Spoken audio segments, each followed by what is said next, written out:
இந்திய அளவிலே இன்றைக்கு இளம் தலைமுறை பாழாகி வருவதை எண்ணி வேதனைப்படுகிறேன். இந்த அரசுக்கு அந்த வேதனை இருக்கிறதா என்பதை நான் கேள்வி எழுப்ப விரும்புகிறேன். இளம் தலைமுறையினர் ஹியூமன் ரிசோர்ஸ் மனித வளம் கடுமையாக பாதிக்கப்படுகிறது.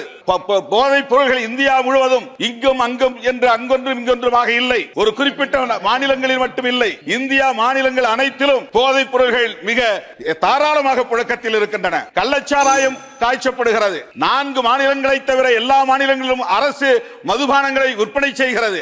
இது நாட்டுக்கு செய்கிற மிகப்பெரிய துரோகம், இளம் தலைமுறைக்கு செய்கிற துரோகம், மனித வளத்தை சிதைக்கிற ஒரு நடவடிக்கை. எனவே தேசிய மதுவிலக்கு கொள்கையை ஒரு கொள்கையாக இந்த அரசு கொண்டு வர வேண்டும். இந்தியா முழுவதும் மதுவிலக்கை நடைமுறைப்படுத்த வேண்டும். போதை புழக்கத்தை தடுக்க வேண்டும். He is requesting the union government to invoke provisions given in the constitution, particularly referring to the preamble, to bring in prohibition and also to ensure that there are no drug in the country. A very noble cause. I really appreciate the point he's raised there. But the party with which he's in alliance in Tamil Nadu, which is in government there, saw 56 people die due to illegal liquor. He should first preach there. He should first preach there. He should first talk there. Drug is rampant in Tamil Nadu. He should talk there rather than tell us, madam. Sri Thol Thurma Valmanji. மாண்புமிகு அவைத் தலைவருக்கு வணக்கம். என்னை தேர்ந்தெடுத்த சிதம்பரம் தொகுதி வாக்காளர் பொதுமக்களுக்கும் விடுதலை சிறுத்தைகள் கட்சிக்கு 2 இடங்களில் சிதம்பரம் மற்றும் விழுப்புரம் ஆகிய 2 இடங்களில் வெற்றியை தந்து ஒரு மாநில கட்சியாக அங்கீகரித்திருக்கிற இந்த 2 தொகுதி வாக்காளர் பொதுமக்களுக்கும் திராவிட முன்னேற்ற கழகத்தின் தலைமையிலான கூட்டணிக்கு 40க்கு 40 100க்கு 100 வெற்றியை தந்த தமிழ்நாட்டு வாக்காளர் பொதுமக்களுக்கும் அகில இந்திய அளவில் அரசமைப்பு சட்டத்தை பாதுகாப்பதற்கென எதிர்க்கட்சிகளுக்கு 234 இடங்களை அளித்து ஒரு மகத்தான தீர்ப்பை வழங்கிய இந்திய வாக்காளர் பொதுமக்கள் அனைவருக்கும் முதலில் என்னுடைய நெஞ்சார்ந்த நன்றியை உரித்தாக்குகிறேன். குடியரசுத் தலைவரின் உரை மீதான நன்றி தெரிவிக்கும் தீர்மானம் 240 இடங்களில் மட்டுமே வெற்றி பெற்றிருக்கிற பாரதிய ஜனதா கட்சிக்கு தனி மெஜாரிட்டி கிடைத்திருக்கிறது என்ற தவறான தகவலை பேசியிருக்கிறார் நம்முடைய குடியரசுத் தலைவர். அதுவே ஆளும் கட்சி அவருக்கு நன்றி செலுத்த கடமைப்பட்டிருக்கிறது.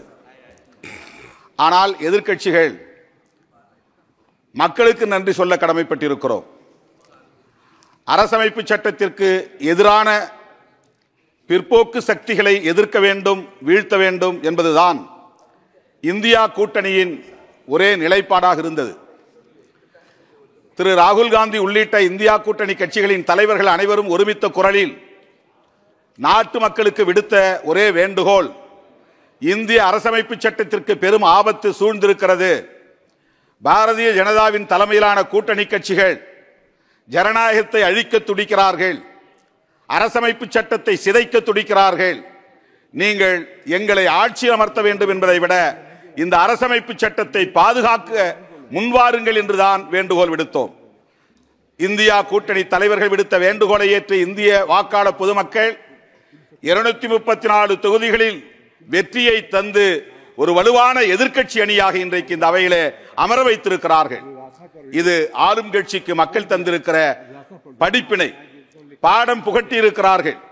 பாம்பில்லாத பாம்பை, பல்லில்லாத பாம்பை போல, கொம்பில்லாத மாட்டை போல இன்றைக்கு வலுவில்லாத பாஜகவாக இந்த அவையிலே ஆளுங்கட்சி அமர்ந்திருக்கிறது. இந்த பாடத்தை புகட்டிய வாக்காளர் பொதுமக்களுக்கு நான் மீண்டும் ஒரு முறை நன்றி சொல்ல கடமைப்பட்டிருக்கிறேன். நீட் தொடர்பாக இங்கே பலரும் பேசியிருக்கிறார்கள். அதில் ஏராளமான முறைகேடுகள் நடந்து வருகின்றன. NTA நேஷனல் டெஸ்டிங் ஏஜென்சி அந்த அமைப்பை முதலில் கலைக்க வேண்டும். அது பொறுப்பேற்ற பிறகு ஏற்பட்டிருக்கிற முறைகேடுகள் இன்றைக்கு வெளிச்சத்திற்கு வந்திருக்கின்றன.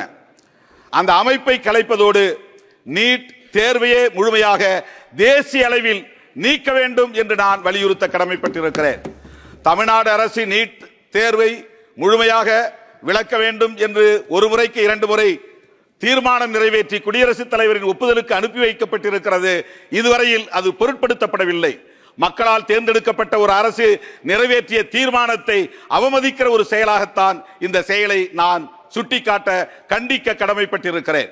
நீட் தேர்வை முழுமையாக இந்திய அளவில் நீக்க வேண்டும் என்று நான் வலியுறுத்துகிறேன். அரசமைப்பு சட்டத்தில் ஆர்டிகிள் 47 உறுப்பு எண் 47 டைரக்டிவ் பிரின்சிபல்ஸ் மிக முக்கியமான ஒரு வழிகாட்டுதலை தருகிறது. இந்திய அளவிலே இந்திய ஒன்றிய அரசு போதைப் பொருள்களையும் சாராயத்தையும் முழுமையாக நீக்குவதற்கு விலக்குவதற்கு உரிய நடவடிக்கைகளை மேற்கொள்ள வேண்டும் என்று வழிகாட்டி இருக்கிறது. அதன் அடிப்படையில் 1954 ஒரு கமிட்டி உருவாக்கப்பட்டது, மதுவிலக்கு விசாரணை குழு. அது அளித்த அறிக்கை 1958 நடைமுறைப்படுத்த வேண்டும் என்று பரிந்துரைத்தது. ஆனால் இந்திய ஒன்றிய அரசு இதுவரையில் அதை நடைமுறைப்படுத்துவதற்கு எந்த முயற்சியையும் மேற்கொள்ளவில்லை. அதே 44 யூனிஃபார்ம் சிவில் கோடு வேண்டும் என்று சொல்லுகிற அந்த ஆர்டிகிள் எடுத்துக்கொள்ளப்பட்டு சிவில் கோடு உருவாக்குவதற்கான முயற்சியிலே இந்த அரசு ஈடுபடுகிறது. ஆனால் 47 பொருட்படுத்தவில்லை. நான் இந்திய அளவிலே இன்றைக்கு இளம் தலைமுறை பாழாகி வருவதை எண்ணி வேதனைப்படுகிறேன். இந்த அரசுக்கு அந்த வேதனை இருக்கிறதா என்பதை நான் கேள்வி எழுப்ப விரும்புகிறேன்.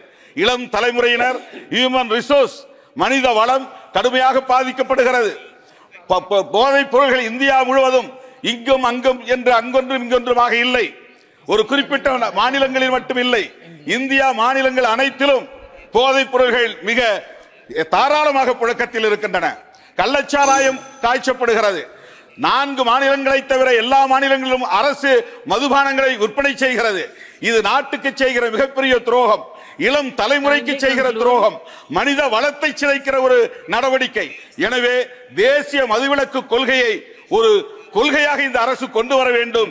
இந்தியா முழுவதும் மதுவிலக்கை நடைமுறைப்படுத்த வேண்டும், போதை புழக்கத்தை தடுக்க வேண்டும் என்று வேண்டுகோள் விடுத்து இந்த வாய்ப்புக்கு நன்றி கூறி அமர்கிறேன். நன்றி, வணக்கம். Thank you. Dr. B. Shabri. Please.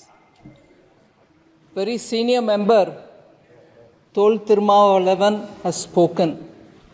I'll say this, if you allow me, both in English and Tamil.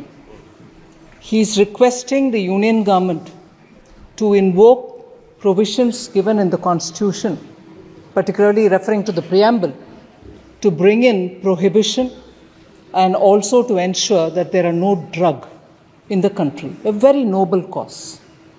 I really appreciate the point he's raised there. But the party with which he's in alliance in Tamil Nadu, which is in government there, saw 56 people die due to illegal liquor.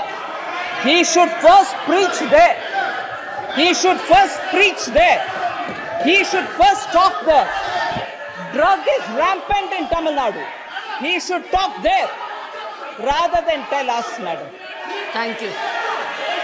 Dr. B. Shabri. Dr. B. Shabri.